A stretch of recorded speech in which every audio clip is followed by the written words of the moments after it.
Bueno, muy buenos días a todos. Bienvenidos a esta jornada del 23 de junio. Un aviso parroquial al inicio. De acuerdo a la evolución que llevamos en la presentación de los ensayos, vamos a tener que habilitar una consulta para extendernos 2 semanas en los espacios de ensayo, ¿ah?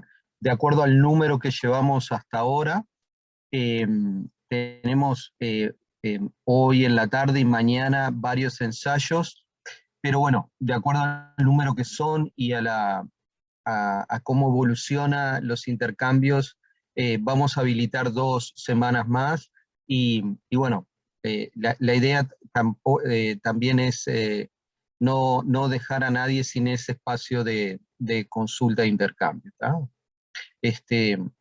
Eso quiere decir en términos prácticos que puede pasar que cerremos el ciclo de las clases teóricas, pero continuemos con algunos días más de ensayos, ¿tá? Vamos a continuar con la clase de la semana pasada, iniciada la semana pasada, y si ustedes se acuerdan, estuvimos volviendo a analizar en profundidad un texto y un capítulo del libro que justamente fue el que utilizamos al inicio del curso. Y terminamos la clase pasada prestándole atención a estos grandes enfoques que podemos recorrer cuando estamos gestionando un sistema socioecológico, es decir, concentrarnos en reducir la vulnerabilidad, incrementar la capacidad de adaptación o resiliencia, o estar embarcados en un proceso claramente de transformación. Y esta última tabla justamente lo que nos ayuda muchísimo es, en términos prácticos y concretos, ¿qué significa esto? En este capítulo hay otra tabla que recomiendo que la exploremos, que ayuda muchísimo cuando uno tiene que iniciar intercambios y diálogos en la red de actores involucrados. Y sobre todo, procurando construir una visión conjunta entre los actores. Y esto, en términos más prácticos, podemos indicarlo como la construcción de ese conjunto de respuestas que entendemos deseadas, convenientes del sistema socioecológico y que deseamos de alguna manera asegurar o comenzar a asegurarlo y sostenerlo en el tiempo. Entonces, una forma de hacer esa construcción es visualizar, identificar el conjunto de servicios ecosistémicos, de bienes y servicios que ese sistema provee, y establecer, como nos sugiere esta tabla, qué sinergias y qué trade-off existen entre esos bienes y servicios que se identifican. ¿Se acuerdan en el desarrollo de la clase ese esquema, digamos, que nos trae un agroecosistema, un campo abandonado en restauración desde el punto de vista de la actividad productiva, o la escala de paisaje? Y teníamos aquel diagrama de araña con un conjunto de servicios ecosistémicos. Aquí se plantea el mismo ejercicio. Y ese ejercicio lo podemos hacer, como ustedes ya se imaginarán, en diferentes escalas. Lo podemos hacer a escala de un ecosistema, de un predio, o lo podemos hacer a escala de un paisaje, de una región, de un continente, etc. Entonces, en para ordenar muchas veces la discusión es que obviamente hay estrategias que interaccionan positivamente, es decir, crean sinergias, y hay otras que, bueno, hay que establecer qué ruta tomamos, ¿no? Fíjense lo que nos está indicando aquí. Obviamente, en la primera línea, entro por sinergias, cuando uno se concentra en asegurar todos los bienes de soporte, obviamente, ahí lo aclara como es la sostenibilidad de los recursos del suelo, la biodiversidad, el contenido de carbono en el suelo, el reciclado de nutrientes, la calidad de agua. Cuando uno asegura todos los bienes y servicios de soporte, obviamente eso sinergiza con cualquier bien y servicio que ustedes identifiquen o quieran asegurar. Porque por lo que hemos visto en el curso, si no tenemos estos servicios de soporte asegurados, todo el portafolio de bienes y servicios se nos cae, ¿tá? Entonces, un mensaje clave es que obviamente en cualquier gestión de un servicio ecosistémico hay un paso que es ineludible, que es asegurar los servicios de soporte, ¿no es cierto? Porque eso interactúa y nos asegura cualquier combinación de bienes y servicios que ustedes se imaginen. Cuando estamos pensando en recursos acuáticos, segunda línea de la tabla, obviamente hay muchos bienes y servicios que van acoplados, como aparece aquí, ¿no? El aprovisionamiento de agua, el mantenimiento del suelo, del uso y la conservación del suelo, por esa fuerte interacción entre los ecosistemas terrestres y los ecosistemas acuáticos. Muchas veces la conservación, muchas veces no, la conservación de la calidad y la cantidad de agua pasa por una correcta conservación y manejo del suelo, ¿no es cierto? Y eso termina afectando lo que es la regulación no solo de la cantidad de agua, sino de la calidad. Y en ese sentido, más allá que estemos en un territorio con una vocación fundamentalmente productivo, agrícola, ganadero o el que sea, hay determinados componentes y ecosistemas que tenemos que tratar de preservar. Piensen ustedes, por ejemplo, en la conservación de franjas de pastizales o bosques riparios asociados a los cursos de agua, ¿no? Perdón, me salté uno. Eso es un ejemplo de lo que ilustra esta tabla. Pero obviamente, todas estas estrategias de manejo y de conservación, desde el punto de vista de las sinergias, van muy de la mano. ¿Qué quiere decir esto? Que todas las estrategias que de alguna manera condicionan la cosecha de agua en el sentido más amplio del término, siempre uno está sinergizando bienes y servicios que están más vinculados o a la cantidad o a la calidad, ¿tá? Cuando nuestros bienes y servicios se focalizan en el tercer componente, como es la producción de alimentos, madera, fibra, la combinación de bienes y servicios que ustedes ponderen, obviamente ahí aparece estrategias que son absolutamente claves. Obviamente el manejo y la conservación del suelo emerge rápidamente, pero el mantenimiento de no solo asegurar no solo la conservación del suelo en términos físicos, es decir, no solo evitar la erosión del suelo con buenas prácticas como la siembra directa, las rotaciones, etcétera, sino que obviamente ahí también hay un gran desafío que es, bueno, cómo mantengo en el tiempo la fertilidad de ese suelo, ¿no? No es solo un problema físico, sino también de fertilidad.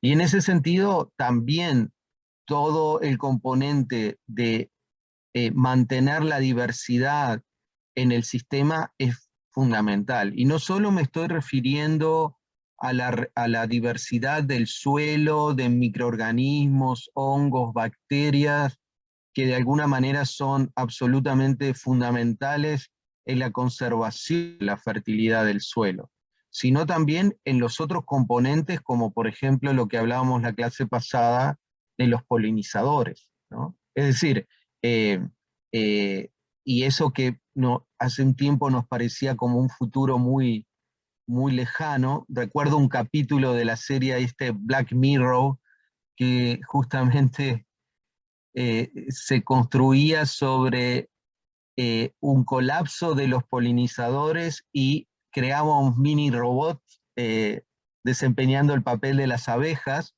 pero ya que teníamos que crear tanto de estos mini robots, aprovechamos el esfuerzo y los, los dispositivos formaban parte de los sistemas de vigilancia, ¿no? En una especie de distopía panóptica, ¿no?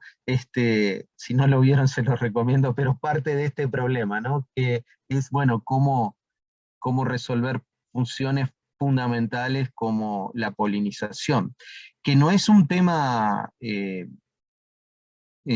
digamos, del futuro, es algo que ya está ocurriendo y si consultan algunos bancos de imágenes, les recomiendo imágenes, fotografías que hay de muchos sistemas productivos en China, donde las personas polinizan manualmente árboles frutales, etc. Si nos vamos a un capítulo como es la regulación del clima, obviamente todo los, eh, todas las estrategias que van vinculadas a la conservación del suelo, la conservación de una buena cosecha de agua, los aspectos fundamentales de alguna manera vinculados a los servicios de soporte, obviamente eh, dialogan e interactúan con los desafíos vinculados a la regulación del clima. Y es aquí donde, en el curso lo hemos mencionado muchas veces, es donde tal vez vemos los cambios más radicales en la cooperación internacional, ¿no? De cómo las agendas de cambio climático, biodiversidad, objetivos de desarrollo, etcétera, comienzan a interactuar y a dialogar y a tener objetivos compartidos. Esto, muchos pueden pensar, bueno, pero esto básicamente es una respuesta a una limitante económica de recursos. En cierta medida lo es, pero también es producto de, digamos, no solo de una cada vez más incorporación de una visión más ecosistémica, más sistémica, perdón, y de entender los vínculos entre las agendas, ¿no es cierto? Sino que al mismo tiempo, ahora sí somos capaces de no solo de entender esas interacciones, sino de pensar en estrategias de cooperación y de apoyo que estén focalizados justamente en las sinergias, ¿no? Y por último, cuando estamos hablando de servicios culturales, obviamente los servicios culturales que a veces los vemos como esa cajita que le vamos a prestar atención en última instancia, pero obviamente los servicios culturales están muy vinculados a todos los servicios de soporte y de conservación de todos los componentes que hemos hablado e incluso de aquellas construcciones que son una combinación, digamos, de dimensiones naturales y dimensiones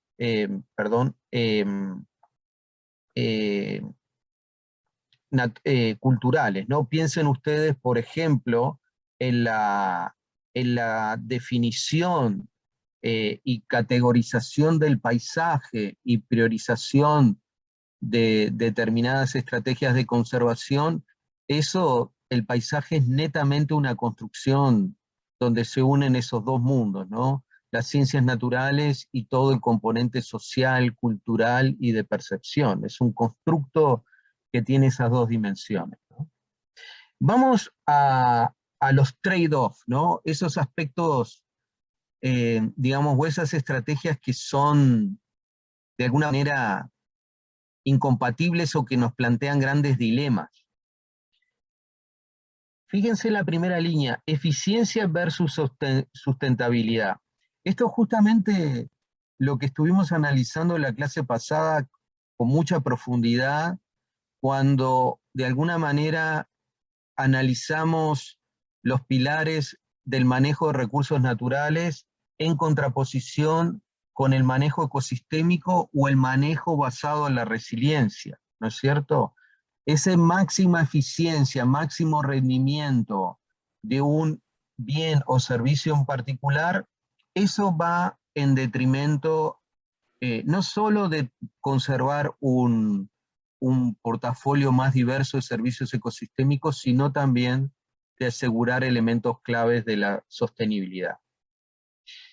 Así que ahí aparece una tensión, ¿no es cierto? E incluso esto cuando, sobre todo para países como nosotros, con una vocación de producción de alimentos, eso nos plantea un desafío, ¿no? Que va, bueno, ¿qué estrategias podemos desarrollar a nivel intrapredial o a nivel de un territorio que de alguna manera la maximización de la obtención de alimentos no nos vaya en detrimento de todos los otros servicios, ¿no? Que ya sabemos que un agroecosistema, me estoy refiriendo fundamentalmente a los modelos exportadores, por las tecnologías que usan nos apagan muchos servicios ecosistémicos.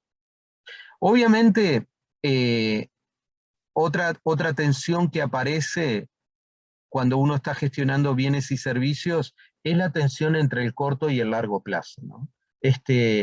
Eso de asegurar determinados bienes y servicios por un periodo corto de tiempo, independientemente de lo que pueda suceder más adelante, ¿no?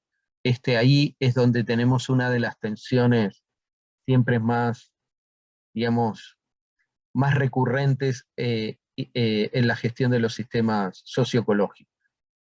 Acá reforzamos lo que decíamos antes, ¿no? La producción de alimentos versus los servicios que nos proveen los sistemas más intactos, o si quieren ustedes, no tan simplificados como un agroecosistema.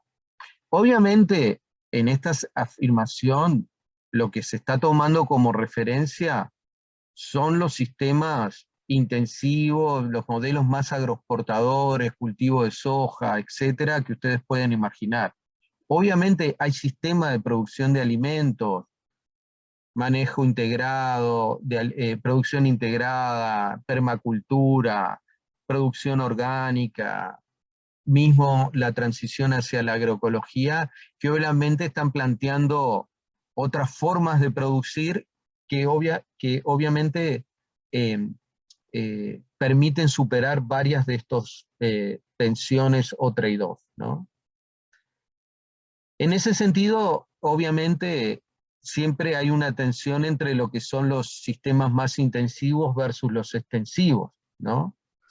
Y ahí es donde aparece como muy relevante la combinación de escalas, mientras evolucionamos hacia sistemas más sostenibles, ¿no? O estrategias más sostenibles, ¿no? Y por último, otra tensión aparece en los servicios culturales cuando, digamos, se procura maximizar ciertos usos recreativos versus otras prácticas más tradicionales. Piensen ustedes, por ejemplo, ya que estoy acá al lado de un cuerpo de agua, lo que ocurre cuando un cuerpo de agua comienza a utilizarse con todos estos equipamientos de motos acuáticas y, bueno, cómo eso termina interfiriendo no solo en términos de calidad de agua, sino con otros usos que de repente un uso de ese tipo termina siendo incompatible, ¿no?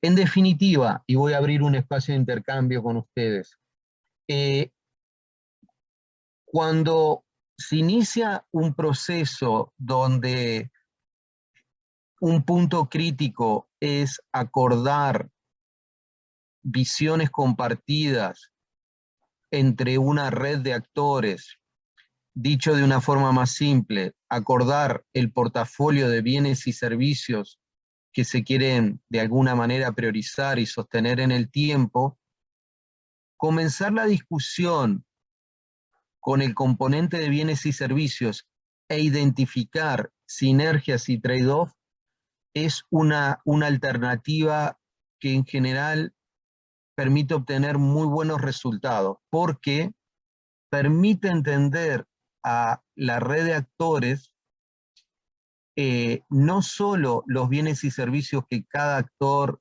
por diferentes objetivos o motivaciones desea priorizar, sino que les permite a ustedes profundizar en los mecanismos que aseguran esa provisión de bienes y servicios, y qué es compatible con qué y por qué, ¿no?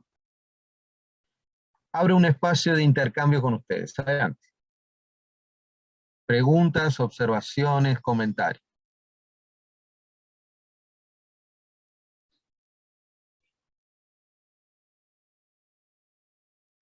Julio, adelante. Sí, sí, buen día para todos de vuelta. Una consulta, Néstor.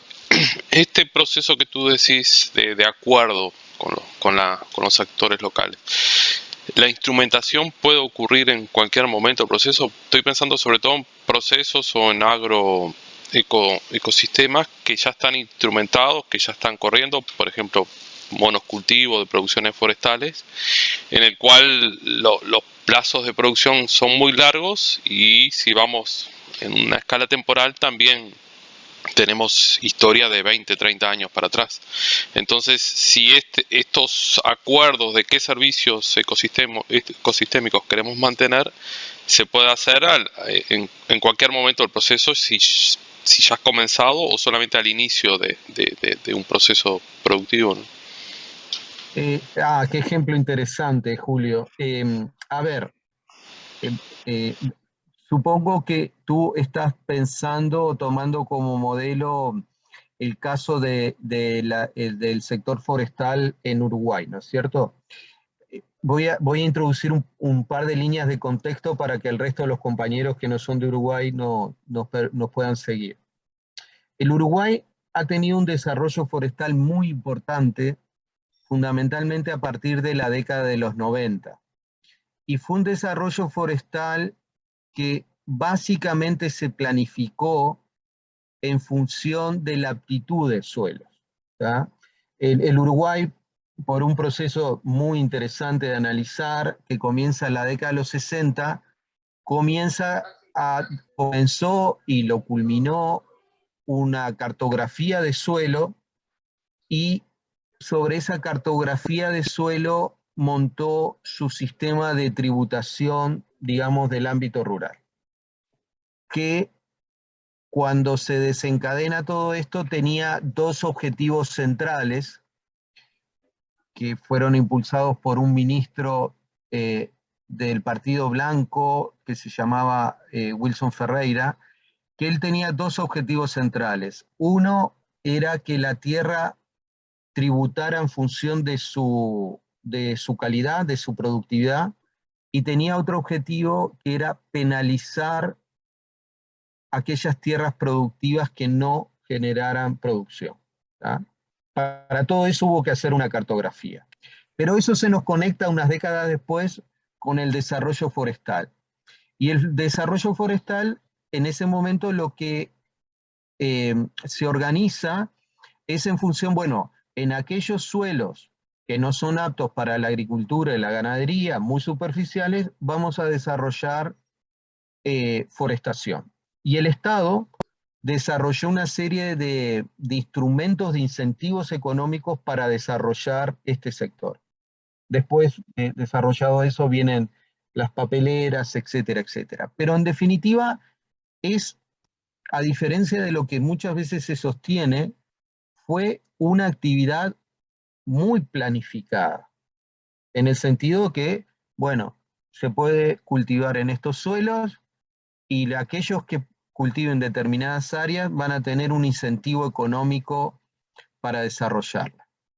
Obviamente, en esa planificación tuvimos en cuenta todos los elementos claves para una correcta planificación. Por supuesto que no, en ese momento nadie tenía en la cabeza un cuadro como el que acabamos de analizar, ¿no? Es decir, eh, eh, y es lo que está ocurriendo en este momento en Uruguay. Bueno, obviamente el sector forestal tiene una contribución económica muy importante, aumentó la diversidad productiva del Uruguay y de mercados de colocación, pero bueno, nos plantea una serie de desafíos en la actualidad, sobre todo cuando uno comienza a ver este sector en otras escalas espaciales, por ejemplo en una cuenca, en una región, y sobre todo porque también en la expansión forestal, de alguna manera, comienzan a aparecer trade-off con la agricultura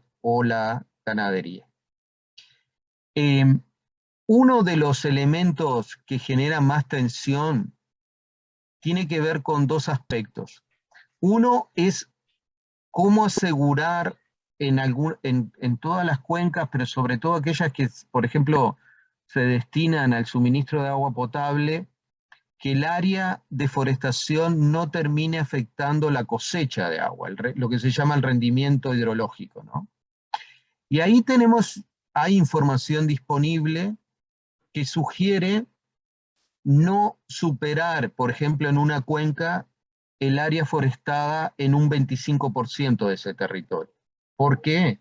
Porque en un año seco la reducción del rendimiento hidrológico puede llegar a ser del 30%.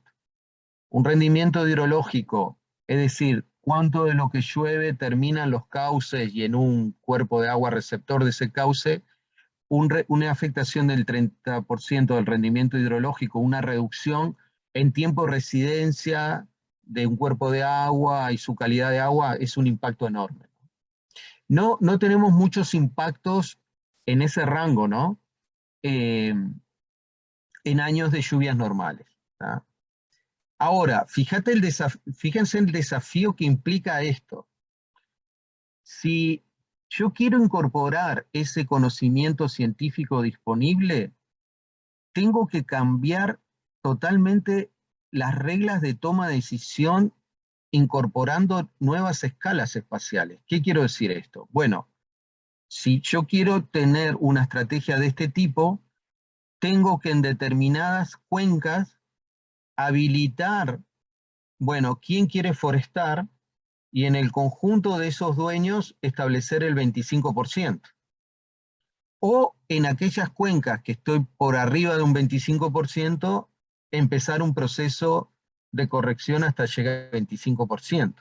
Pero aquí, muchachos, se plantea un desafío que no hemos podido resolver, que es cómo administro yo las decisiones individuales, esto quiere decir intrapredio, con las decisiones que son extrapredio y que involucra otras escalas. Y esto es un gran desafío y es una tensión, está muy bueno el ejemplo que trae Julio, porque esta es un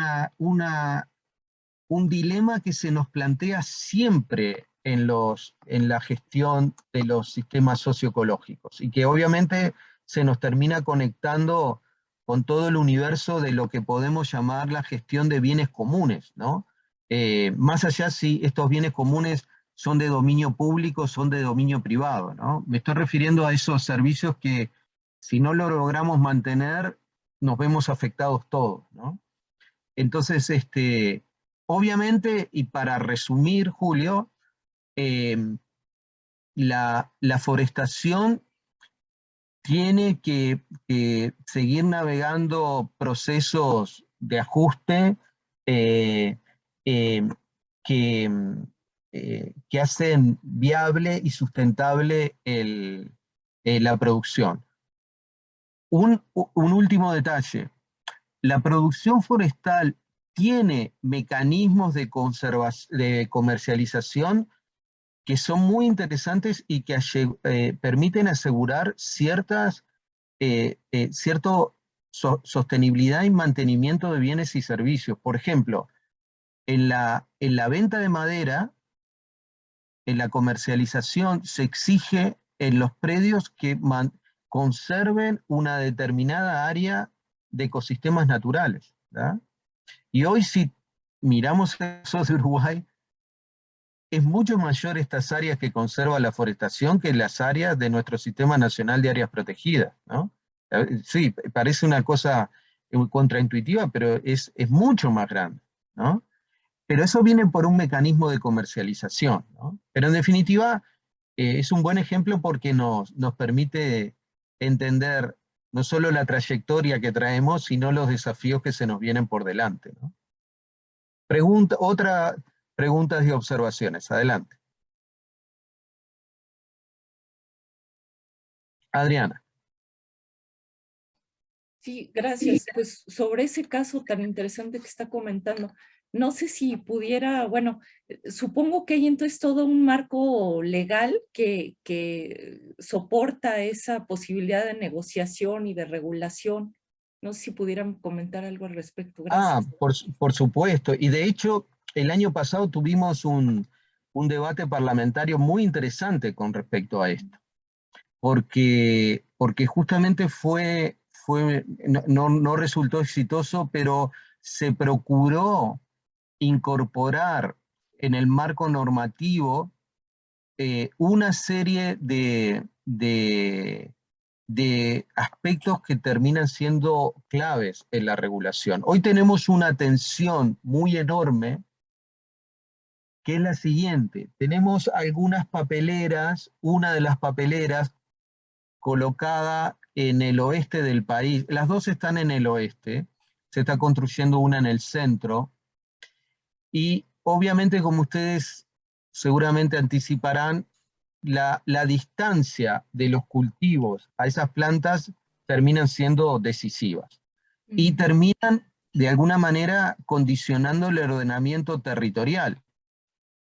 Y en ese sentido hay como un radio mágico de los 200 kilómetros en relación a una planta. Pero bueno, lo que nos ocurre con las plantas en el oeste del país es que ese radio, sobre todo lo que es el suroeste, nos agarra la cuenca lechera y los suelos más productivos. Entonces hay una tensión a forestar ahí, ¿tá? Entonces ahí sí tenemos un dilema de sostenibilidad enorme, porque digamos, lo que muchos piensan es que utilizar suelos aptos para la agricultura, utilizarla para el cultivo de eucaliptus es un crimen, ¿no? En términos de estructura de suelo, fertilidad, etc., ¿no? Además, no nos olvidemos lo siguiente, que es importante. Hay muchos aspectos, pensando en un esquema más sofisticado, ¿no? Como lo que veíamos, la gestión y el cuidado basado en resiliencia, ¿no? En esa perspectiva de asegurar a las generaciones siguientes, digamos, todo el abanico de posibilidades. Hay muchos aspectos de qué es lo que podemos hacer con el suelo luego de que han transcurrido muchos ciclos de producción forestal que no tenemos evidencia, ¿no? Entonces, ahí también hay una discusión muy interesante en términos de sostenibilidad, ¿no? Por ejemplo, algo que sí se comenzó a detectar es que los suelos que llevan varios ciclos forestales comienzan a tener un déficit de calcio en la parte, digamos, asociado a la rizósfera de los eucaliptus y demás. Bueno, eso es un desafío, ¿no? Porque una cosa es agregar fósforo y nitrógeno a un sistema, y una cosa muy distinta es agregar calcio, porque el calcio, donde lo agregues queda clavado, ¿no? Es decir, lo pones en superficie, queda en superficie, lo pones a 10 centímetros, queda a 10 centímetros. ¿Cómo haces para fertilizar, para compensar ese déficit, ¿no? Digamos, hay desafíos tecnológicos y prácticos que están sobre la mesa. En definitiva, si vos lo mirás en toda la trayectoria, la forestación en el contexto de Uruguay le ha permitido generar el crecimiento económico, reducir gran parte de los problemas de indigencia y pobreza posteriores a la crisis de 2002. Si lo mirás desde la perspectiva del primer principio de la resiliencia, mantener la diversidad y la redundancia desde el punto de vista productivo y económico es una buena estrategia. La discusión es cuál es el área y cuál es la distribución espacial que es más conveniente, ¿no? Y ahí la discusión es muy acalorada. En el último año se sumó un problema que, además de todos estos elementos que nosotros estamos hablando, la planificación tiene que contar con estrategias muy cuidadosas frente a la posibilidad de incendios, y sobre todo porque te pueden quedar ciudades rodeadas de fuego, ¿no? Y eso es un tema que no le habíamos prestado atención hasta hace muy poco tiempo. En definitiva, es un tema típico de un ordenamiento territorial. Y ahí, Julio, el ordenamiento territorial, si lo miramos en nuestro contexto normativo, es claramente un proceso multiactoral, ¿no? Y ese proceso multiactoral tiene muchos ciclos. Es decir, no significa que un acuerdo va a quedar grabado en piedra. Un acuerdo hay que, digamos, armarlo, definir las estrategias y tener la habilidad en ciclos de 5 o 10 años, revisar no solo, digamos, cómo funcionaron las estrategias, sino incluso si aquellas prioridades que se habían establecido 5 años atrás siguen vigentes o no. Obviamente, en una decisión como la forestación, esas escalas te cambian, ¿no? Porque la decisión que vos tomás ahora perdura en los próximos 15, 20 o 30 años, ¿no? Carla, adelante. Hola, buen día a todos, todas. Sí, yo me quedé pensando en la primera pregunta de Julio, ¿no? Y el tema de esto del diálogo de actores, ¿no? Y en el caso, por ejemplo, cómo ese diálogo puede aportar a estos binomios de tensión que explicabas en los trades vos, según el poder y sí, el poder que tengan para decidir sobre cómo, ¿no? Aportar a esto de los servicios ecosistémicos y si hacia dónde se va la balanza, ¿no? Y pienso, por ejemplo, cómo dialogamos con el poder jurídico, con los jueces que tienen la decisión de en qué manos queda la tierra, ¿no? Me refiero específicamente al caso del campesinado en el Chaco. Entonces, cómo ellos, en función de estos conceptos, de su formación o de su decisión política, determinan más en función de, bueno, y juzgan y deciden en función de esto de qué modelos productivos o de uso o entendimiento o no de los servicios ecosistémicos que tengan, ¿no? A quién determinan finalmente la tenencia de la tierra. Hay una tesis de Pablo Barbeta donde cuenta muy bien cómo es la lógica y cómo sucede. Él analiza en su tesis doctoral este tema de lo jurídico en la decisión de la tenencia de la tierra. Y bueno, básicamente es esto, ¿no? De ver este servicio de provisión antes que de soporte, ¿no? Es un claro ejemplo. Y otro ejemplo que me acordaba es el tema, por ejemplo, ustedes mencionaban el tema de, bueno, cómo es el ordenamiento forestal ahí, pero por ejemplo aquí el Código Civil de la provincia de Santiago del Estero llama tierra improductiva a aquellas tierras que no están convertidas a la agricultura. O sea, cero servicio ecosistémico de soporte. Entonces, y no es de ahora, es viejísimo. Entonces, ¿cómo entramos al diálogo con esos actores? ¿Cómo? ¿Por dónde? ¿Con los diputados, con los jueces? ¿Cómo? Entonces, esa es mi pregunta y llamo, esto ya es mi llamado a la solidaridad a mis compañeros, a ver si tienen algún ejemplo de cómo se hace, ¿no? Porque la verdad que es complejo el diálogo de actores. Ya los actores son complejos, imaginen el diálogo. A ver, ese punto que tú estás tocando, Carla, en el contexto latinoamericano, y ahí Uruguay, en cierta medida, es una excepción en este sentido. Hay cambios enormes en la tenencia de tierra, en Uruguay lo hay, pero ese cambio de tenencia de tierra, a diferencia de lo que sucede o lo que sucedió tiempo atrás en México, donde vos tenías un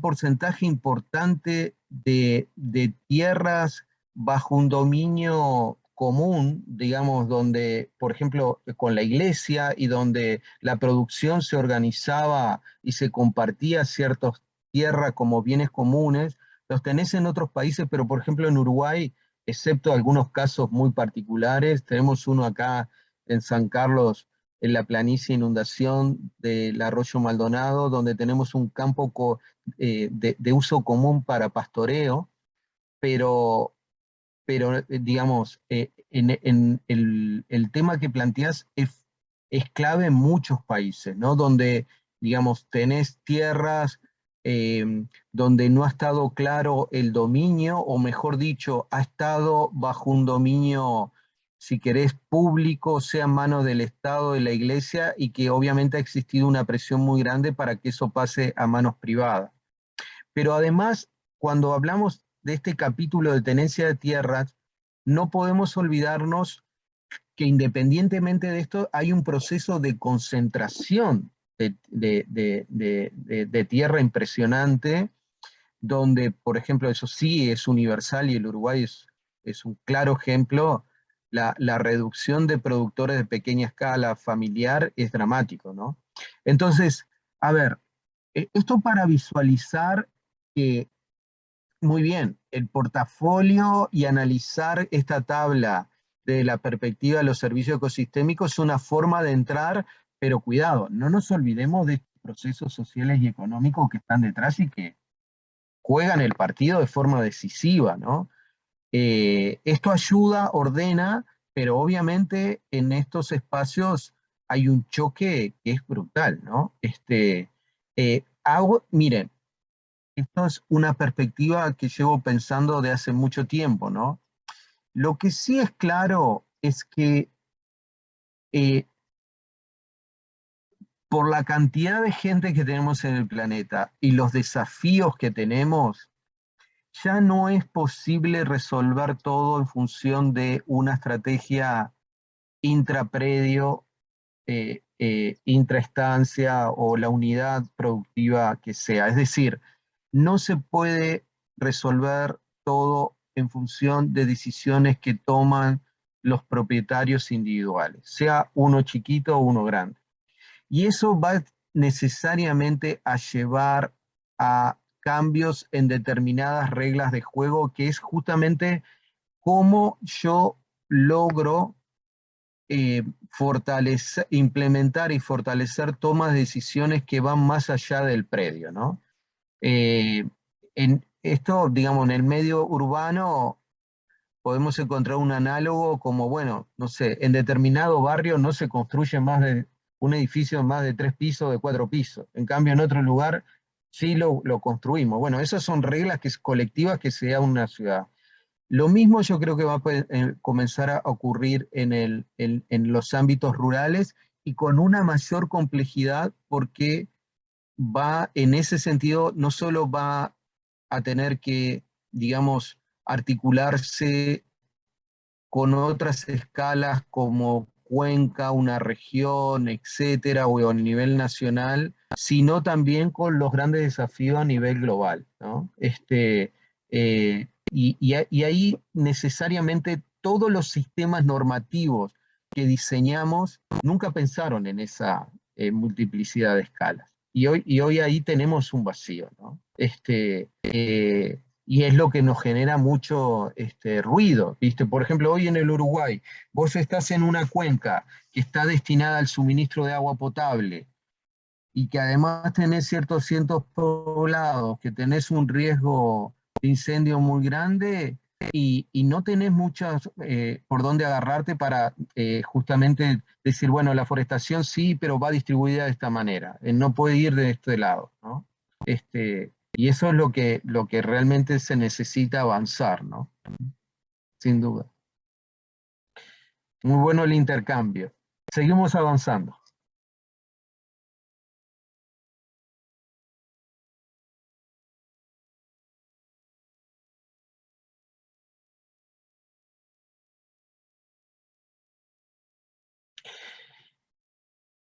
En el libro, ustedes tienen en un capítulo más adelante, estuvimos analizando sobre todo el primero y el segundo. En el tercero, hay una tabla que a mí me resultó, cuando lo leí por primera vez, me resultó muy llamativa y que quiero compartir con ustedes, que justamente tiene que ver con casos claramente de colapsos o de no sostenibilidad de bienes y servicios ecosistémicos claves, que son muy conocidos, muy documentados, pero que incluso ya tienen una terminología especial y establecida, ¿no?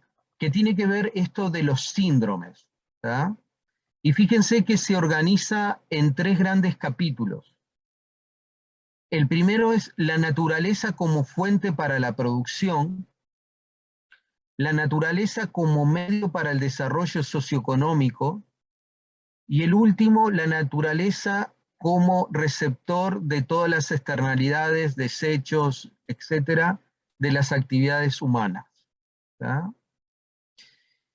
Si miramos en el primer capítulo, nos encontramos con varios casos, pero tal vez el que más conocen ustedes, porque hay muchos libros, incluso documentales al respecto, es esto que se llama el Dust Bowl. Esto es lo que ocurre en Estados Unidos casi de forma simultánea a la crisis del 29, donde el ingreso, digamos, mecanizado de la agricultura, junto con un periodo de sequía muy importante, genera un problema tremendo en la producción, en la agricultura de Estados Unidos, con una erosión de los suelos impresionantes, unas tormentas de polvo increíbles. Les recomiendo que exploren este ejemplo porque realmente mucha gente pensaba que era el fin del mundo, ¿no? Porque además se produce en un contexto donde coinciden en el tiempo varias crisis de forma simultánea. La crisis económica del 29, coincide la sequía, una sequía muy prolongada, pocas veces vista en la trayectoria histórica, y bueno, y el ingreso de unas formas de producir que claramente demuestran ser no sostenibles. Este es un caso muy paradigmático y que muchas veces, digamos, como se entiende muy bien sus mecanismos y sus consecuencias, cuando se analizan casos similares ya se utiliza esta nomenclatura, ¿no? El síndrome de Dust Bowl, ¿no? Después, otra cosa que a mí me causó mucha gracia es que en el caso de Uruguay, en nuestro lenguaje tenemos obviamente incorporado muchos términos del portugués, pero también de África, ¿no? Y hay un término que nosotros usamos, que es el que está abajo, katanga, que es cuando justamente uno está haciendo referencia, por ejemplo, a una máquina, a un auto, cualquier dispositivo que ha generado mucho uso, un sobreuso y termina colapsando, ¿no? Bueno, yo nunca me había puesto a pensar en el origen del término katanga, pero me causó mucha gracia encontrarme con un síndrome con ese nombre y hacer también, se nota que lo estamos aplicando bastante bien, porque dice degradación de los bienes y servicios claves, los de soportes, a través de lo que podemos denominar el consumo excesivo o no sostenible de recursos que no son renovables, ¿no? Eh, lo mismo aparece con otro síndrome que es el primero acá, el del Sahel, que tiene que ver con justamente el sobreuso de tierras marginales. ¿Marginales qué significa? Tierras que no necesariamente eran las más aptas para la producción de alimentos, ¿no? Eran tierras con menos calidad, pero que sobreuso terminó generando crisis importantes, ¿no? Fijémonos en el segundo bloque. En el segundo bloque que se genera, por ejemplo, donde digamos, la naturaleza es, o si se quiere ustedes, los bienes y servicios son el componente fundamental del desarrollo socioeconómico. En este capítulo entra todo nuestro continente entero, ¿no es cierto?, por esta primarización que tenemos en la economía. Tenemos varios síndromes. Uno muy conocido es el primero, el síndrome del mar de Aral, ¿no? El mar de Aral es un caso muy interesante donde tenemos un daño tremendo, no solo de un ecosistema, sino de un paisaje entero asociado a un megaproyecto de producción de algodón y de riego, ¿tá? Busquen en internet, en Google, materiales sobre esto y en YouTube, y más allá de los impactos brutales en el mar de Aral y cosas, imágenes que son increíbles, ver la cantidad de barcos en lo que hoy es un desierto, ¿no? Forma parte de este síndrome, ¿no? Una planificación bien al estilo soviético de producción, en este caso de algodón, con una mega infraestructura de riego que obviamente fue absolutamente insostenible en el tiempo, con múltiples consecuencias, ¿no? Fíjense, aparece algunos nombres que también capaz a ustedes les resulta intrigante, ¿no? El síndrome de los tigres asiáticos, ¿no? Que es justamente desacoplar digamos, los estándares ambientales o los recaudos ambientales en favor de un rápido crecimiento económico, ¿no? Es decir, dejar de lado las consideraciones o contemplaciones ambientales en pos de un desarrollo socioeconómico. Obviamente esto no involucra a Asia, nos involucra a nosotros casi con muy pocas excepciones al respecto, ¿no? Pero fíjense en otro síndrome que ya involucra más a los ámbitos urbanos, que es lo que se denomina el síndrome de la favela, ¿no? Que es una degradación de los sistemas socioecológicos a través de un desarrollo no controlado urbano. Bueno, nuestro continente pensamos por ese nombre que solo lo implica Brasil, pero estamos plagados de ejemplos de esto.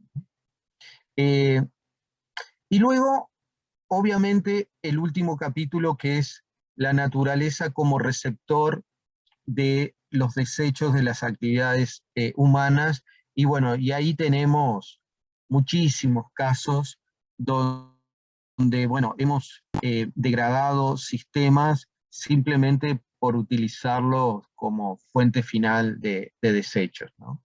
Esta tabla les recomiendo porque al ver la parte derecha, ustedes van a encontrar, seguramente van a entrar por alguna de estas líneas en los ensayos y en sus casos de estudio. Entonces, como tienen una terminología ya asociada, les ayuda muchísimo a buscar más antecedentes y sobre todo buscar más antecedentes en otros contextos sociales, económicos y culturales.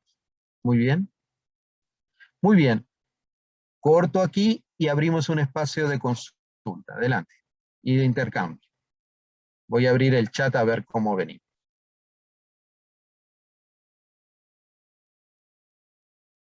Muy bien. En ese sentido, por ejemplo, este último capítulo de la naturaleza como receptor de desecho, pero se combina también con el segundo bloque, que es, bueno, dejar de lado los recaudos ambientales en pos de un rápido crecimiento socioeconómico. Obviamente tenemos múltiples ejemplos en el continente, pero en algunos países como Chile, esto en el debate, este término tan particular de zonas de sacrificio, se están refiriendo a estos dos componentes, ¿no es cierto? Una duda que surgió en debates de ediciones anteriores, y aprovechando que está Brigitte aquí, esas zonas de sacrificio, ¿eso es una figura que está incluida en la normativa actual? No, ¿O, no, o eso es simplemente un modus operandi? no está en la normativa, digamos, es un término que fue acuñado por los movimientos ambientales, ecológicos, ciudadanos, pero de alguna manera ya tienen un nivel de aceptación total, porque es innegable, es innegable, digamos, o sea, tú ves, digamos, el nivel de degradación de algunos espacios es tal que es imposible, eh, como de alguna manera negar ese concepto, digamos, o sea, y buscar otro que lo refleje de mejor manera, como que no encuentras, porque realmente es que es muy impresionante. O sea, en Chile en ese sentido, no sé, la apuesta por el crecimiento y esta pensar eh, que la naturaleza no importa, en realidad porque hay una cuestión muy conservadora y hay movimientos que son claramente creacionistas. Entonces el tema ahí es que la negación del antropoceno es absoluta, y aquí ya hay una cuestión de así como Dios quiere, digamos, y eso se niega bastante. O sea, mira, indagando en la cosa como educativa, en algún momento yo me encontré que el Ministerio de Educación en Chile declaraba como en sus modelos educativos tu tesis, digamos, y Chile trabajó durante mucho tiempo en la educación pública desde la perspectiva, digamos, del evolucionismo, digamos, y una perspectiva más bien científica. Sin embargo, en la vuelta a la democracia, eso como que se diluyó bastante en tiempos de dictadura, y cuando volvimos a la democracia, el primer gobierno de la Concertación no hizo una declaratoria especial respecto a ese enfoque en educación. Sin embargo, el segundo gobierno, que fue el de Frei Ruiz Tagle, hizo una posición explícita del creacionismo en educación. Y eso quedó porque hay elaboración de material educativo y cuánta cosa. Y luego los gobiernos del Lago de Bachelet no han dicho nada. Impresionante. Ya, entonces tú tienes un poder, ¿cachai? De la iglesia en una postura creacionista muy fuerte. Impresionante. Miren, vinculado con esto, con esta tabla, dos ejemplos que son interesantes de explorar, ¿no? Por ejemplo, si nosotros miramos el sur del territorio chileno y tomamos una trayectoria amplia, fíjense los grandes cambios asociados. Lo que les estoy indicando es básicamente hacia el sur de ese país, me refiero al sur de Concepción y sur de Valdivia, durante el cual vemos algunas acciones que son absolutamente transformadoras de ese paisaje, ¿no? Por ejemplo, las quemas, los incendios de bosque simplemente, pero intencionales y que duraron años y décadas, simplemente para tener la posibilidad de crear tierras para la agricultura y la ganadería. Pero incluso si miramos la ubicación de la forestación, y que es básicamente una forestación de pino, con un centro neurálgico en la ciudad de Concepción, es interesante porque esas tierras, que son básicamente terrenos con una topografía, digamos, típico montañosa, no con la altura de los Andes, pero sí con mucho cerro, ahí se produce luego de este ciclo viene la agricultura, estamos hablando la primera mitad del siglo XX, y por las pendientes se produce una pérdida de suelo total. Y luego queda el gran desafío de, bueno, ¿y qué hacemos con este territorio? Y es ahí donde comienza el desarrollo forestal que, estudiando este caso, no sabía que había arrancado ya en el periodo de Allende, ¿no es cierto? Es decir, buscar una alternativa para ese para esos suelos que habían quedado muy degradados, sencillamente perdidos producto de la agricultura, ¿no? Y bueno, hoy los tenemos totalmente cubiertos de deforestación, y que muchos de esas transformaciones nos explican también los conflictos que estamos viendo actualmente en el territorio, concretamente con relación a los pueblos originales. Adelante, Brigitte. Claro, o sea, mira, por un lado ocurrió la primera, que fue una quema así de regiones completas, digamos. O sea, yo cuando pequeña viví en Aysén, que es ya mucho más al sur, vámonos, 2.000 kilómetros de Santiago, 1.000 kilómetros de Puerto Montt. Y era impresionante. Mi papá trabajaba en temas de fomento, en una cosa que se llama Corfo, Corporación de Fomento de la Producción. Mi papá era agrónomo económico, tenía como un doctorado en esa área. Entonces era como esos equipos que llegan a hacer qué se hace en una región que está como muy prístina, muy abandonada de la economía, digamos. Y en ese yo me acuerdo, porque yo tendría, no sé, 6, 7 años, cuando llegaban las delegaciones de japoneses, de neozelandeses, qué sé yo. Y ahí yo me acuerdo que empezó la plantación, o sea, la introducción, por ejemplo, del salmón de roca, que fue el primero, antes de las salmoneras y de todo este rollo más moderno que también ha sido nefasto. Pero, por ejemplo, hace poquito, un pescador artesanal de muy al sur, ya casi, digamos, en el mar Austral, que hasta el momento no había sido inundado por salmoneras, porque está empezando a ser inundado por salmoneras, dado que hay 2 regiones que degradaron absolutamente ya. Y encontraron un salmón que estaba ya recién desovado, que es el término del ciclo, ¿no? Pero en un área ya cercana a Tierra del Fuego, o sea, muy al sur. Nadie había encontrado hasta el momento una especie así tan al sur, entonces, como que se han ido corriendo.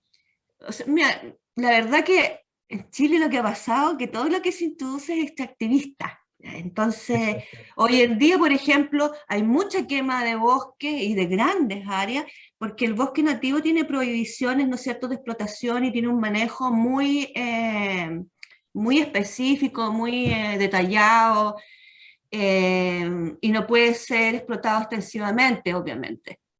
Entonces, lo que se hace, no hay prohibición para ser replantado con plantaciones forestales industriales, digamos. No hay obligación de replantar con nativos. Pues, entonces la gente quema y planta con nativos, o sea, planta con pino, con eucaliptus, y que además está subvencionado, porque el proceso forestal en Chile está subvencionado, es un rubro muy subvencionado, porque está subvencionada la plantación, está subvencionado el transporte.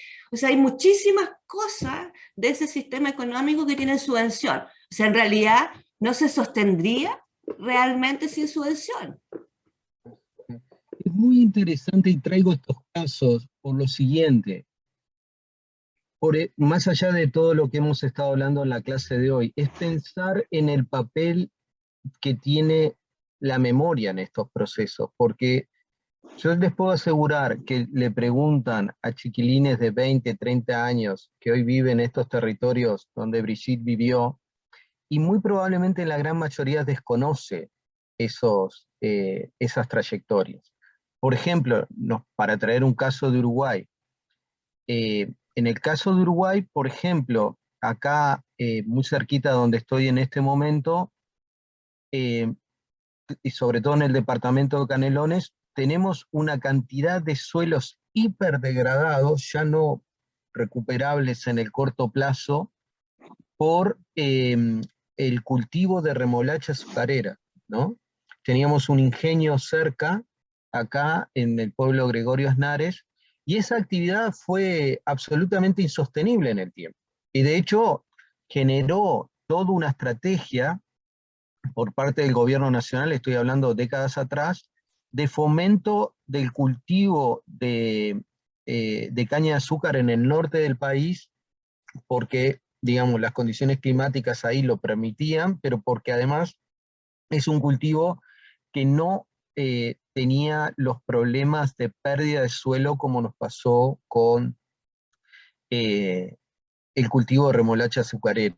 Y es interesantísimo porque nosotros hemos hecho algunas consultas y estudios acá en el territorio. ¿Cuántos de los habitantes conocen el ejemplo de los problemas ambientales que trajo el cultivo de remolacha azucarera? Y casi ninguno lo tiene incorporado, ¿no? Y este es un problema central, ¿no? ¿Cómo avanzar cuando no tenemos este componente de memoria operando en el sistema? Entender cómo llegamos hasta dónde estamos parados, pero sobre todo lo que nos salió mal, no volver a repetirlo, ¿no? Y por eso les traigo estos dos ejemplos. Muchachos, miren, son las 10:10, les propongo hacer un cortecito a 10:20 y continuamos con la clase de hoy. ¿Les parece bien? Muy bien. Dejo de grabar para facilitar.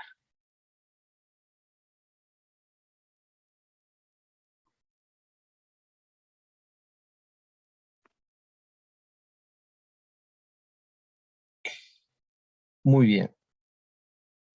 Muchachos, pasamos a un archivo que todavía no se los compartimos, pero lo van a tener ahora en la tarde, este PDF, y tiene que ver con un aspecto central en lo que es la administración y cuidado de sistemas socioecológicos, que tiene que ver en definitiva con esta interacción entre propiedades emergentes y autoorganización, ¿tá?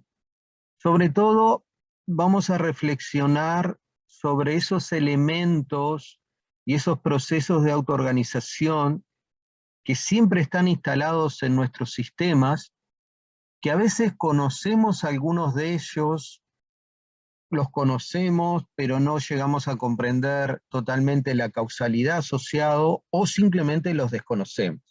Y es un problema cuando estos procesos de autoorganización van en una trayectoria que es muy distinta a los objetivos que nos hemos planteado, ¿ah? Entonces, miren, acá les dejo dos links para que los consulten durante el fin de semana, tranquilos. Son dos ejemplos muy distintos, ¿no? De procesos de autoorganización. Uno de un sistema físico, el primero, de cómo simplemente la interacción entre esferas colgando puede generar una complejidad de patrones de autoorganización increíble. Pero el segundo se los recomiendo porque es un material que ya tiene unos años de una persona que ha estado involucrado en la comunicación, tiene muchos aportes en el ámbito de la BBC, y bueno, van a ver, digamos, la habilidad comunicacional. Después exploren más sobre esta persona, porque, bueno, les va a resultar interesante las estrategias visuales que ha desarrollado para explicar temas que no son sencillos y sobre todo esa capacidad gráfica de transmitir datos y procesos, ¿no?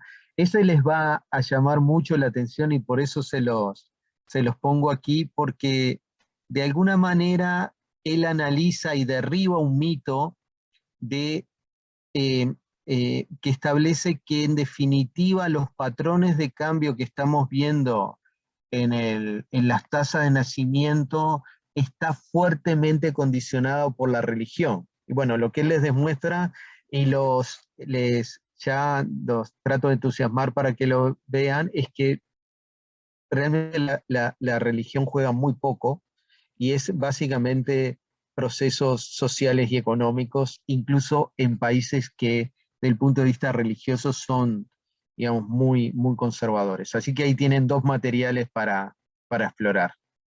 Después lo hablamos el martes que viene. Obviamente, cuando estamos hablando de propiedades emergentes y de autoorganización, la principal dificultad que nos encontramos es que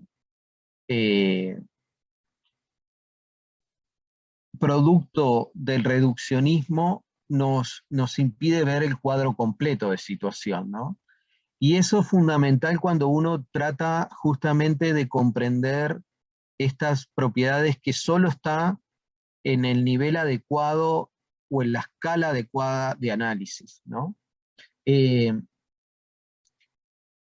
Aquí tomé varios elementos de justamente esta publicación que ya tiene unos años, fíjense que es del 2008, que es una clasificación de los tipos de emergencia en el sentido de surgimiento de propiedades emergentes y su relación con la autoorganización, ¿ah?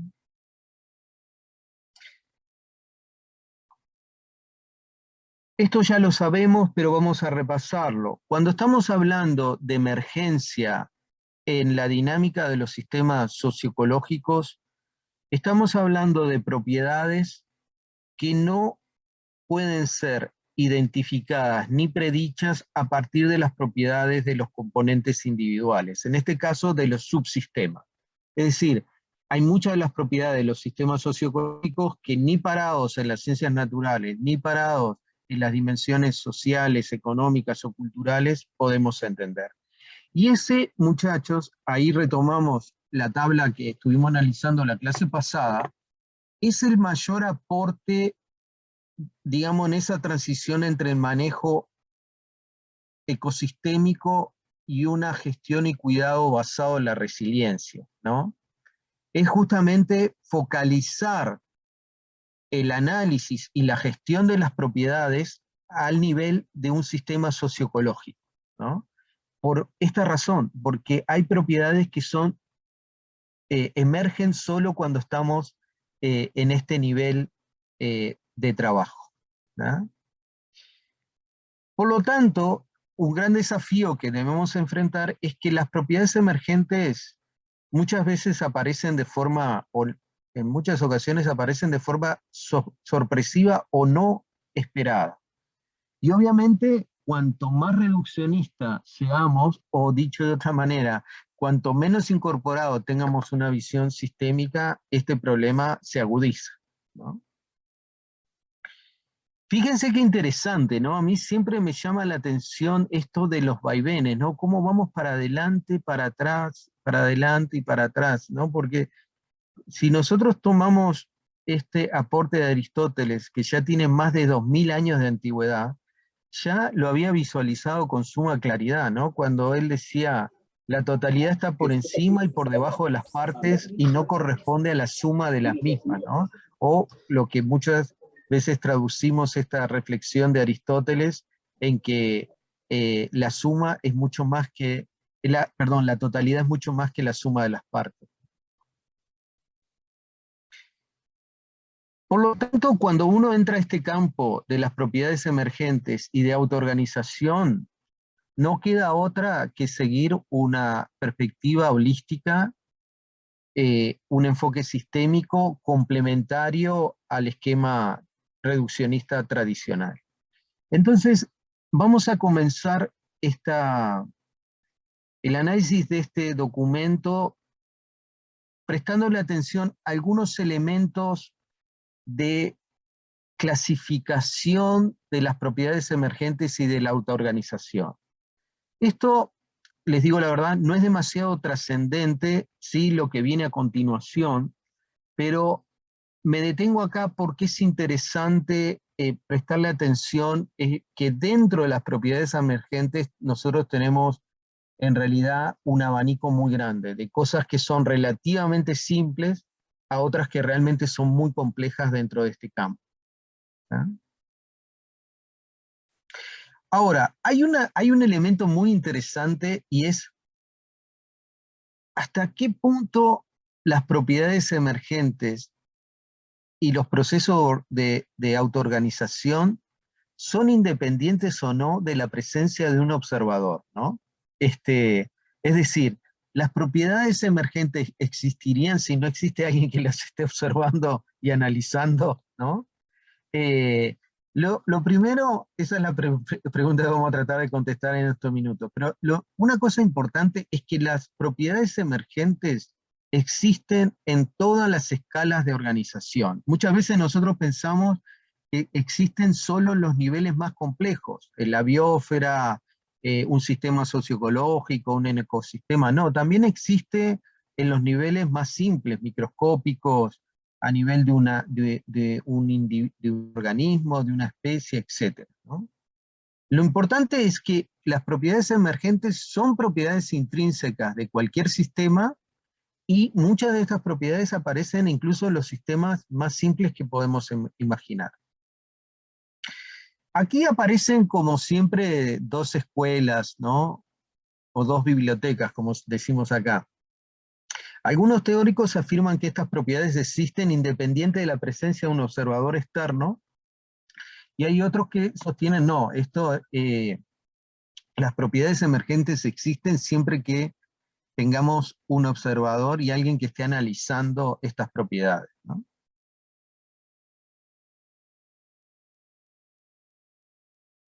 Y en ese caso, obviamente, esto no es un juego de palabras, se nos plantea un desafío más interesante que nos involucra a nosotros, porque muchas veces nosotros estamos directamente involucrados en esos espacios multiactorales, ¿no? De planificación, de gestión de una cuenca, o estamos directamente embarcados, como en el caso de muchos de ustedes, en procesos de investigación y acción. Entonces, nosotros pasamos a ser parte del sistema, ¿no? Ya no somos solo observadores, sino que además somos parte del sistema. Independientemente de esta discusión, que es muy interesante y que podría ser objeto de un par de clases, vamos a establecer que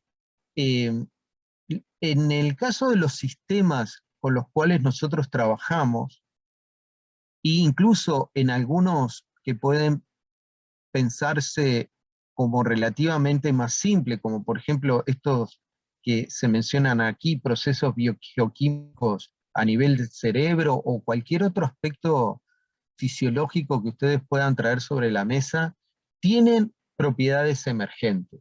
Y esas propiedades emergentes explican su funcionamiento y más allá de que exista una persona que lo esté analizando o no, ¿no? Digamos, hemos sido capaces de identificarlo, conceptualizarlo, entender los mecanismos causales, pero están ahí, y de hecho esas propiedades muchas veces nos terminan condicionando o solucionando enfermedades en concreto, patologías, etc. Independientemente que tan conscientes somos o no de su existencia y de nuestra capacidad de identificación y de análisis, ¿no?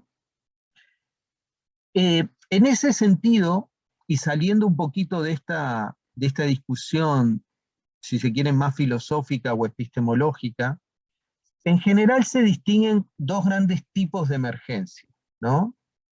La la que se denomina intrínseca y que está vinculada a la formación de patrones en el tiempo o en el espacio, y que esta última existe cuando de alguna manera en el sistema o exterior al sistema hay la posibilidad de observar estos patrones.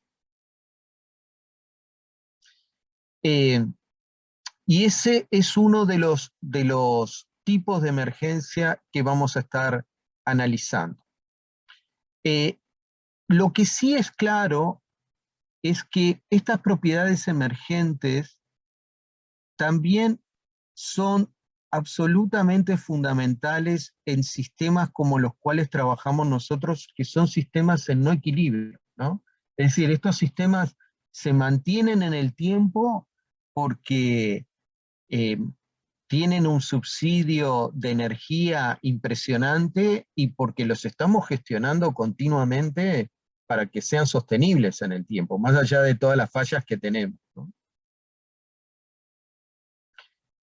Entonces, desde esa perspectiva, vamos a ir por otro camino, que es pensar en las emergencias en dos grandes grupos, lo que se llaman emergencias simples, que se dan en sistemas en equilibrio, obviamente son sistemas mucho más simples de los cuales trabajamos nosotros, y lo que se llaman propiedades emergentes que corresponden a modelos o sistemas complejos en no equilibrio. Claramente nosotros estamos en la segunda categoría, ¿no?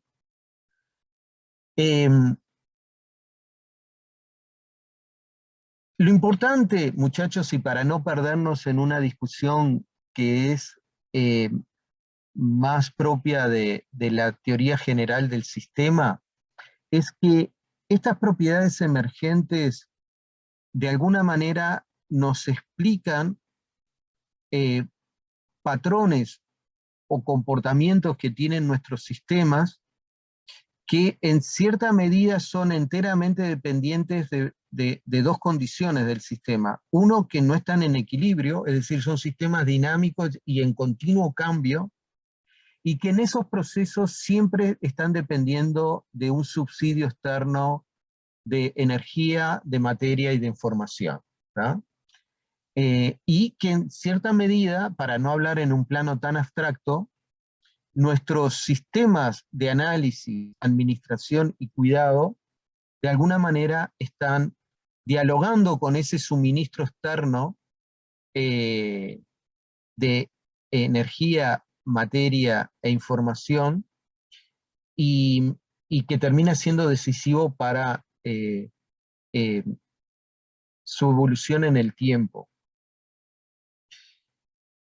Lo que es claro es que si ese ordenamiento que vemos en el sistema, esa configuración en un momento determinado, desaparece ese aporte externo, el sistema cambia totalmente de configuración, porque los procesos de autoorganización y el surgimiento de propiedades emergentes tienen una demanda externa de energía.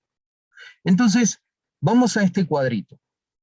En este cuadrito, en esta figura 1, nosotros tenemos estos dos grandes grupos de emergencia, ¿no? Fíjense, el de la izquierda, propiedades emergentes simples, van a tener lugares en sistemas simples, el comportamiento es fundamentalmente lineal, siempre están en condiciones muy próximas a las condiciones de equilibrio. Los patrones de autoorganización aquí no son, digamos, tan críticos para la dinámica y el funcionamiento de estos sistemas. Y una característica importante es que en estos sistemas simples nosotros tenemos gran capacidad de analizarlos y predecir su comportamiento, ¿ah? Cuando nos vamos al otro extremo, en donde estamos nosotros, estamos hablando de una emergencia compleja, y esos son, obviamente, como lo dice el nombre, característicos de sistemas complejos, de aquellos sistemas que no tienen un comportamiento lineal, sistemas que están muy alejados de una condición de equilibrio, es decir, que dependen de un subsidio externo de una cantidad de componentes, energía, etc. Y es aquí donde justamente los procesos de autoorganización adquieren su máxima intensidad y que son claves para entender la dinámica de estos sistemas.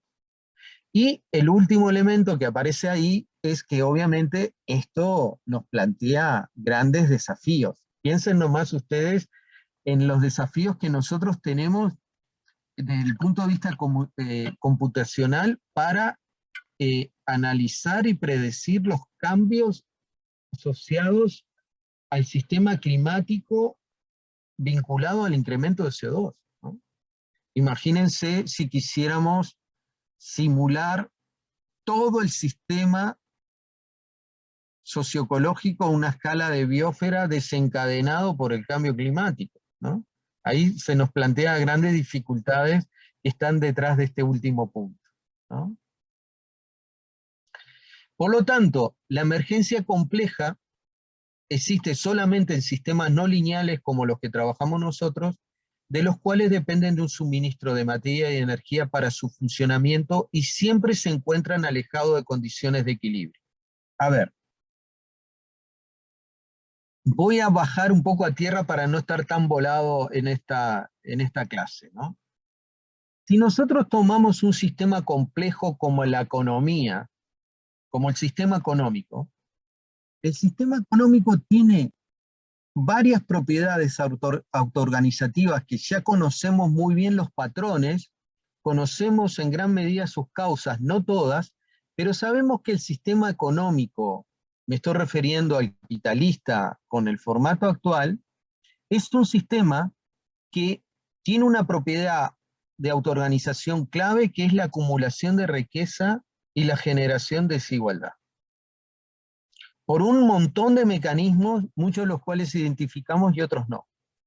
Ahora, si nosotros queremos, sobre la base de este sistema, construir sociedades más igualitarias y más equitativas, ¿qué es lo que desarrollamos? Desarrollamos políticas y estrategias que de alguna manera contrarrestan esta propiedad de autoorganización que tiene el sistema capitalista. Y de eso se trata el rol del Estado y muchas veces de la política pública en muchos países cuyo objetivo central es el bienestar y el desarrollo equitativo de sus poblaciones. Pero, ¿por qué traigo este ejemplo? No solo porque es un ejemplo que nos devela todos los días y porque tenemos mucha información y entendemos los mecanismos causales, sino porque es un ejemplo paradigmático donde un sistema, desde el punto de vista económico, con las reglas de juego que nos hemos dado, el comportamiento es este. Y en definitiva, toda la estrategia de la política pública, del Estado o de la gobernanza global, ¿qué es lo que trata? Es de frenar, de limitar esa propiedad autoorganizativa. Y si desaparece eso, ¿qué es lo que ocurre? Mayor acumulación, mayor inequidad, mayor desigualdad. Eso es un ejemplo de propiedad emergente de proceso de autoorganización, que para algunas sociedades van en contra de a donde se quieren ir, y de repente para otras sociedades dicen, no, yo quiero seguir en este esquema, sobre todo si soy uno de los beneficiarios del sistema, ¿no? Pero eso es de lo que estamos hablando, ¿no? Pero fíjense, estamos hablando de, en este caso, al que nos toca trabajar, es uno de nuestros subsistemas. Imagínense en el desafío que tenemos cuando eso interactúa con dimensiones sociales, con toda la interacción de los ecosistemas, etcétera, y sobre todo cuando la economía se basa sobre esos bienes y servicios que provee la naturaleza. Sigo adelante.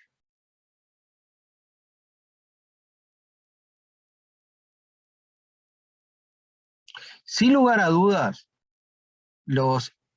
tanto los subsistemas que nosotros trabajamos como los sistemas socioecológicos están dentro de esta categoría, ¿no? Y eso lo tenemos que tener siempre presente, ¿no?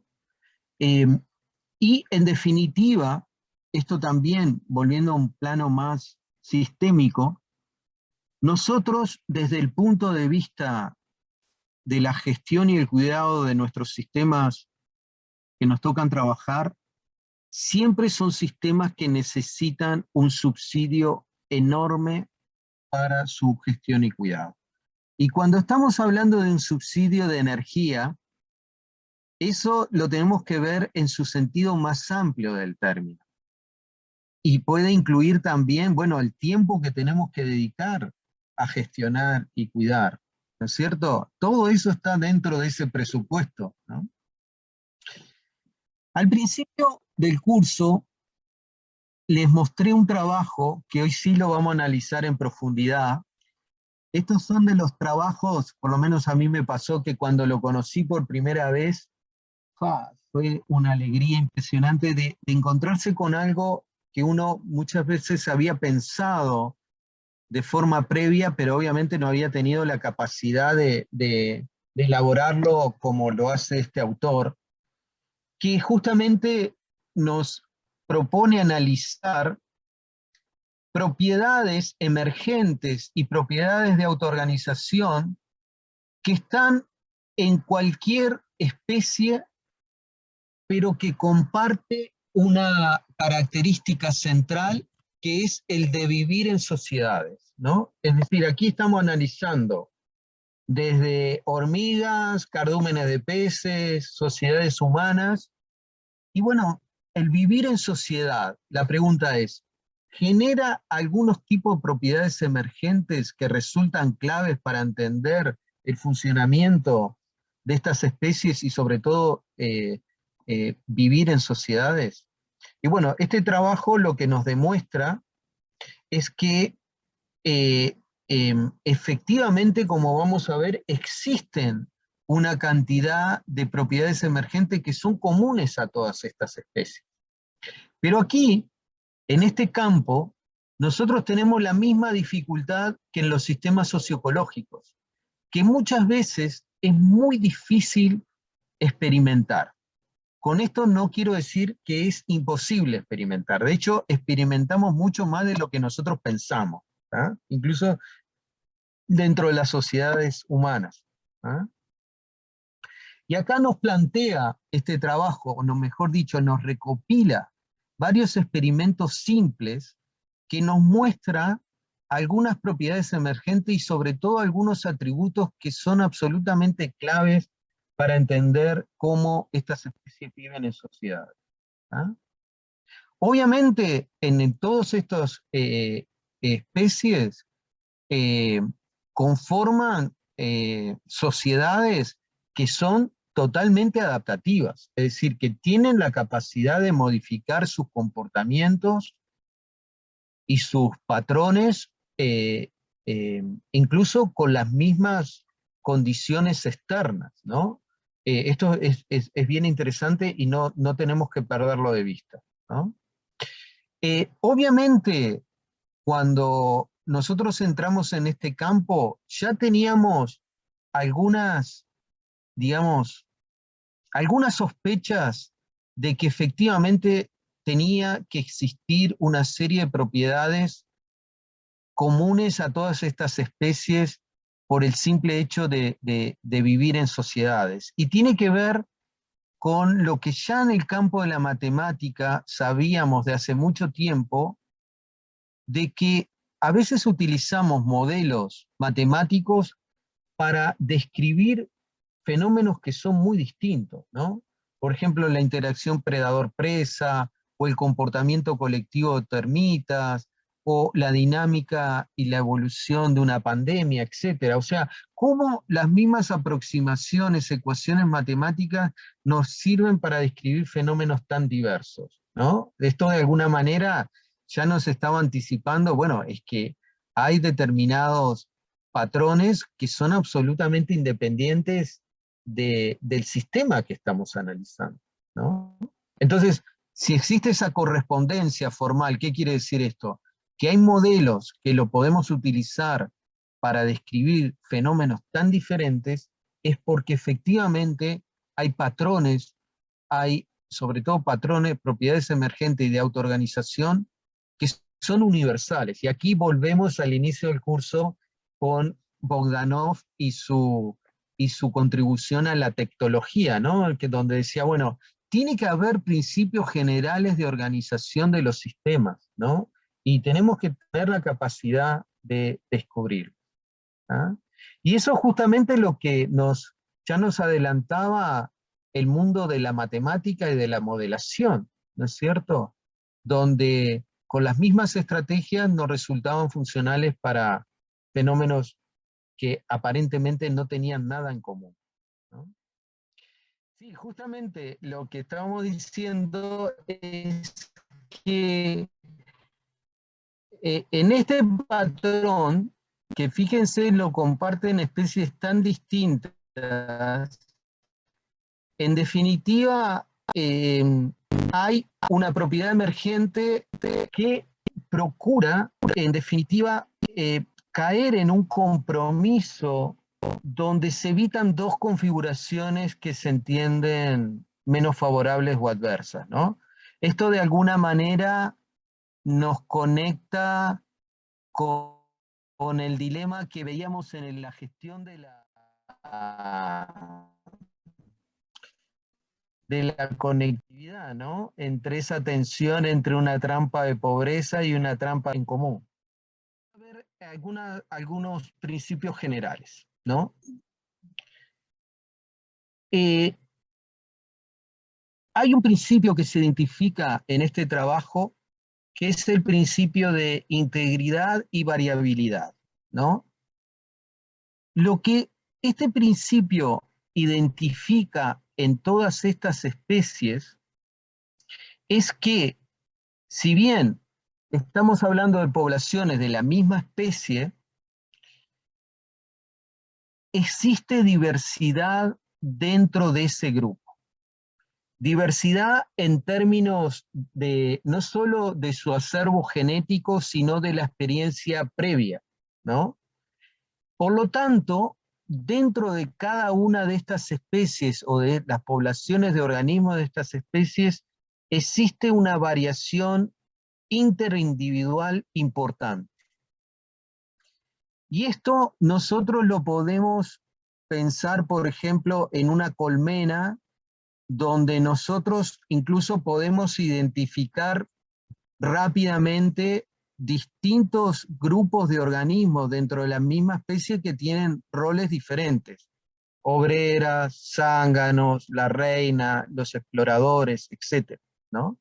Es decir, aquí aparece un principio que es, bueno, integridad y variabilidad. ¿Qué quiere decir esto? Bueno, hay una integridad en el conjunto que es, bueno, cómo todos estas capacidades y roles se complementan, pero se complementan a partir de una diversidad de roles y funciones de los distintos individuos que forman parte de esa sociedad, ¿no? Entonces, acá hay un elemento interesante, y es que las sociedades subsisten y se permanecen en el tiempo porque dentro de cada una de estas sociedades, en definitiva, existen individuos que son diferentes, no solo morfológicamente o genotípicamente, como el caso que estamos analizando, sino también desde el punto de vista de los roles que desempeñan. El otro elemento que se identifica en todas estas sociedades es que existen un conjunto de mecanismos de retroalimentaciones positivas y negativas. Son fundamentales para mantener estos mecanismos de autorregulación, ¿no es cierto?, y las propiedades emergentes.